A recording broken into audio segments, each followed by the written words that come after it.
তিনি জিজ্ঞেস করছেন যে সকালে উঠে আমি কি খুঁজি, আমি জায়নামাজ খুঁজি, সকালে উঠেই আগে নামাজ পড়ি। ঘুম থেকে উঠেই তিনি জায়নামাজ খুঁজতেন। দিনের শুরুটা করতেন নামাজ পড়ে। এমনকি 2009 সালে যখন সরকার প্রধান হিসেবে শপথ নেন তখন হাতে ছিল তসবিহ। অথচ তার বিরুদ্ধে অভিযোগ উঠেছে সবচেয়ে বেশি আলেমদের দমন নিপীড়নের। তার আমলেই নির্বিচারে গুলি করে হত্যা করা হয় মাদ্রাসার শিক্ষার্থীদের। এমনকি বলা হয় দেশের মাদ্রাসাগুলো হয়ে যাচ্ছে জঙ্গি তৈরির কারখানা। সাবেক প্রধানমন্ত্রী শেখ হাসিনার এক সময়ের ব্যক্তিগত সহকারী মুক্তিযোদ্ধা মতিউর রহমান রেন্টু তার আমার ফাঁসি চাই বইতে লেখেন, শেখ হাসিনার সবচেয়ে বেশি অপছন্দ ছিল নামাজি মানুষ। শুধু তাই না, তিনি নামাজ বা ধর্ম পালনকে ব্যবহার করতেন জনপ্রিয়তার হাতিয়ার হিসেবে। একই বইতে মতিউর রহমান রেন্টু লিখেন কিভাবে শেখ হাসিনা লোক দেখানোর জন্য মাইকে ঘোষণা দিয়ে নামাজ আদায় করতেন। ছাত্র জনতার গণঅভ্যুত্থানের মুখে 5 আগস্ট পদত্যাগ করেন শেখ হাসিনা। এরপর থেকে একে একে প্রকাশ্যে আসতে থাকে তার ও তার প্রশাসনের নানান অপকর্ম। এসব অপকর্মের মধ্যে ইসলাম বিদ্বেষী হওয়ারও বেশ কিছু অভিযোগ সামনে আসে। যেমন কোটা সংস্কার আন্দোলনের সময় গ্রেপ্তার হওয়া 17 বছর বয়সী ফাইয়াজ এক বেসরকারি টিভিতে দেয়া সাক্ষাৎকারে বলেন, তাকে যখন রিমান্ডে নেওয়া হয় তখন ডিবি অফিসে জামাতের নামাজ হতো এবং সেই নামাজের সিসিটিভি ফুটেজ চেক করা হতো। যদি ফাইয়াজ নামাজ পড়তেন তাহলে তিনি শিবির কর্মী।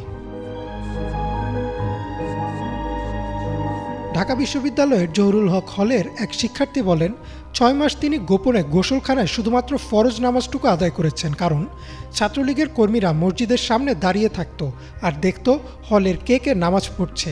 যে নামাজ পড়েই তাকেই শিবির ট্যাগ দেওয়া হতো। এছাড়াও অধ্যাপক ওয়াহিদুজ্জামান চান বলেন, যারা পর্দা করে তাদের বিশ্ববিদ্যালয়ে না এসে বাসায় পড়াশোনা করা উচিত।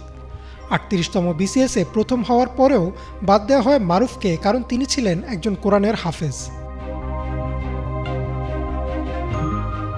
আয়নাঘরে আটকে রাখা বন্দীদেরও ধর্ম পালনে দেয়া হতো বাধা। আয়নাঘর থেকে বেঁচে ফেরা ব্যারিস্টার আরমান বলেন, আশপাশের মসজিদ থেকে আজানের অল্প শব্দ পাওয়া যেত, কিন্তু আজানের সময়ই উচ্চ শব্দে ছেড়ে দেওয়া হতো গান। মুক্তি পাওয়ার পর আরও এক বন্দী তানভীর মাহতাব বলেন, তিনি যখন বন্দী অবস্থায় রমজান মাসে একটি কোরআন চেয়েছিলেন তখন তাকে কোরআন তো দেওয়াই হয়নি, উল্টো বলা হয়েছিল কোরআন পড়ে কোনো লাভ নেই, আল্লাহ তাকে বাঁচাতে পারবেন না। এছাড়াও আওয়ামী লীগ আমলে মামলা, গুম ও নির্যাতনের শিকার হন বহু আলেম ও ইসলামী বক্তা। চলন্ত ওয়াজ মাহফিলে স্থানীয় নেতারা অপমান করতেন বক্তাদের, অর্থাৎ যে কোনো বক্তা যদি সরকারের জুলুম নিয়ে কিছু বলতেন তাকেই করা হতো অপমান, অপদস্থ। এমনকি কোটা আন্দোলনের শেষের দিকে ছাত্রদের পক্ষে দোয়া চাওয়ায় চাকরি হারান অনেক মসজিদের ইমামও। শুধুমাত্র মামলা বা অপহরণই না, 2013 সালে শাপলা চত্বরে দেশের কওমি মাদ্রাসার শিক্ষার্থীদের উপর চালানো হয় গণহত্যা।